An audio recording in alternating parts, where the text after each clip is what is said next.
حضرت مولانا سلیم اللہ خان صاحب جو وفاق المدارس کے سرپرست رہے ہیں، ان کے بیٹے آپ کو معلوم ہے کہ ان کو شہید کر دیا۔ چند سال ہمارے سکون سے گزرے تھے کہ علماء کا قتل ملک میں رک گیا ہے، لیکن اب وہی سلسلہ دوبارہ شروع ہو گیا۔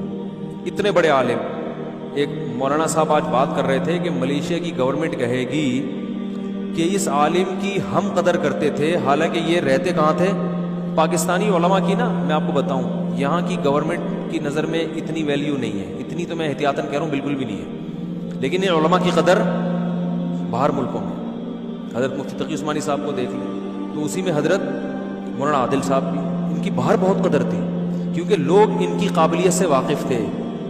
ہمارے ہاں تو کسی کی قابلیت جانچنے کا سوائے چند شعبوں میں کوئی اس کے علاوہ کوئی معیار ہی نہیں ہے۔ جعلی ڈگریوں سے لوگ ڈاکٹر بن جاتے ہیں، پی ایچ ڈی ڈاکٹر، اور پتہ نہیں کیا کیا ہو جاتا ہے۔ تو جو صحیح علماء ہیں ان کو تو یہاں لوگ جانتے بھی نہیں ہیں۔ میں نے لوگوں سے پوچھا، مولانا عادل صاحب عام پبلک جانتی بھی نہیں ہے، تو یہ تو یہاں پر یعنی حالت ہے۔ تو ان کو علماء جانتے ہیں کیونکہ ظاہر ہے بڑے عالم تھے تو ان کو علماء زیادہ جانیں گے۔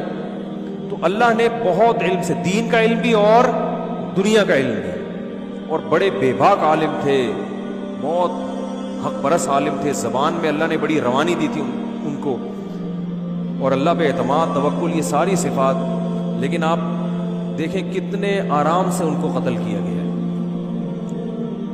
تو اس سے ہمیں کیا سبق مل رہا ہے؟ پہلی بات، انہی حالات کی طرف دوبارہ ہمارا ملک جا رہا ہے جن حالات سے ہم نکلے تھے۔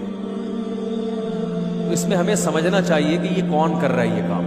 اس کا بڑا مقصد ہے، ملک پاکستان میں ابھی امن آیا ہے نا، تو دنیا نہیں چاہتی، جو اصل دہشت گرد ہے نا، بعض لوگ دہشت گرد ہیں، لیکن میں نے بتایا تھا نا ابھی تھوڑی دیر پہلے، لیبل لگا کے برائی کو پروموٹ کیا جا رہا ہے۔ جو بڑا دہشت گرد ہوتا ہے وہ دوسروں پہ دہشت گردی کا لیبل لگا لگا کے انہی کو بدنام کر رہا ہوتا ہے۔ تو اس میں ہمیں سمجھنا چاہیے کہ کون ملک دشمن ہے جو ہمارے ملک میں یہ سازشیں کر رہا ہے، اور اس میں ہمیں جذبات سے مغلوب نہیں ہونا۔ ان کے چاہنے والے بہت ہیں، جذبات میں کوئی ایسا کام نہیں کرنا کہ اسلام دشمن قوتوں اور ملک دشمن قوتوں کو خلفشار پھیلانے کا اور زیادہ موقع مل جائے۔ میں اکثر کہتا ہوں نا، عامل لوگ جب آپ ان کے پاس جائیں گے نا، میری بیگم کی طبیعت خراب ہے، وہ کیا کہتے ہیں؟ تمہاری بیوی کی ساس نے، یعنی تمہاری ماں نے جادو کرایا ہے، اور ساس کو بولیں گے تمہاری بہو خراب ہے، سوکنوں کو بولیں گے کہ تمہاری سوکن نے تم پہ جادو کرایا ہے۔ تو ان کا مقصد کیا ہوتا ہے؟ گھروں میں توڑ پیدا کرنا۔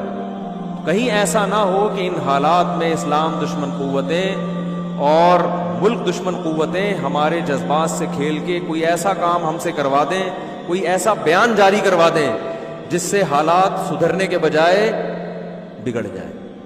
تو جذباتی تقریروں سے بھی بچنے کی ضرورت ہے کہ کوئی ایسی جذباتی تقریر نہ کی جائے جس سے آگ لگ جائے معاشرے میں، اور ایک دوسرے کے مذہب کا احترام۔ کسی کے مذہب میں اس کے مقتدی اور رہبر کو گالیاں دینا، ان کو برا بھلا کہنا، یہ دنیا میں کوئی بھی برداشت نہیں کرتا، کوئی بھی برداشت نہیں کرتا۔ تو حکومت کی یہ ذمہ داری ہے کہ اگر کوئی فریق یا کوئی مسلک کسی مسلک کے بزرگوں کو برا بھلا کہہ رہا ہے تو حکومت اس کو کنٹرول کرے، قانون سازی ہو۔ صحابہ کرام کو برا بھلا کہنا یا کسی بھی مسلک کے لوگوں کو برا بھلا کہنا، اس کے بزرگوں کو برا بھلا کہنا جس سے دوسروں کے جذبات بھڑکتے ہیں، تو اس کے خلاف قانون سازی اگر گورنمنٹ کرتی ہے، اس کا مطلب گورنمنٹ ملک کے حالات کو سدھارنے میں مخلص ہے۔ اور اگر نہیں کرتی، آپ کو اجازت ہے کوئی بھی اٹھ کے یوٹیوب پہ کلپ بنا کے کسی کو بھی گالیاں دے دے، اس کا مطلب گورنمنٹ خود حالات خراب کرنا چاہتی ہے۔ تو علماء کا اس وقت حکومت سے یہ مطالبہ ہے کہ اسمبلی میں ایسے قوانین پاس ہونے چاہیے کہ کسی بھی مسلک کے بزرگوں کو نام لے کر برا بھلا کہنا، ان کے جذبات، اس مسلک سے تعلق رکھنے والے لوگوں کے جذبات کو مشتعل کرنا، یہ اللیگل ہونا چاہیے۔ اس کے خلاف FIR کاٹنے کا جواز ہونا چاہیے۔ اگر گورنمنٹ یہ نہیں کرتی، اس کا مطلب گورنمنٹ ملک میں عمل لانے میں مخلص نہیں ہے۔ اور دوسری بات یہ کہ مولانا عادل صاحب جیسے نیک بزرگ، اللہ ان کی شہادت قبول فرمائے، ان کے لواحقین کو، اور وہ جو ڈرائیور ان کے ساتھ شہید ہوا، اللہ تعالیٰ ان کی شہادت کو قبول فرمائے، لواحقین کو صبر جمیل کی توفیق عطا فرمائے۔ اور اللہ ایسے عالم کی تلافی کرے, ایسے لوگ پیدا کرے کہ جو علمی سرمایہ, جو علم کا نقصان ہوتا ہے اس کی تلافی ہو. تو گورنمنٹ کی ذمہ داری ہے کہ ان کے قاتلوں کو گرفتار کر کے عوام کے سامنے پیش کرے, ورنہ پھر کیا ہوتا ہے. آج ایک عالم سے بات ہو رہی تھی, انہوں نے بتایا کہ علماء تو کوشش کرتے کہ عوام مشتعل نہ ہو, لیکن جب ایسے واقعات ہوتے ہیں تو بہت سے لوگ علماء کی ہدایات کے باوجود وہ علماء کی بات نہیں مانتے. تو صرف اتنا کافی نہیں ہے کہ علماء اشتعال انگیزی والی تقریریں نہ کریں, یہ بھی ضروری ہے کہ جن چیزوں سے یہ اشتعال پھیلتا ہے, دیکھو قرآن نے کیا کہا ہے کہ اگر کوئی قاتل کسی کو قتل کرتا ہے تو قاتل کو بند کمرے میں قتل نہ کیا جائے, بلکہ گورنمنٹ کی ذمہ داری ہے قاتل کو پکڑ کے مقتول کے وارثوں کے حوالے کر دے کہ تم چاہو انتقام لو, تم چاہو معاف کر دو, کیونکہ مشتعل کون ہوا ہے؟ مقتول کے وارث.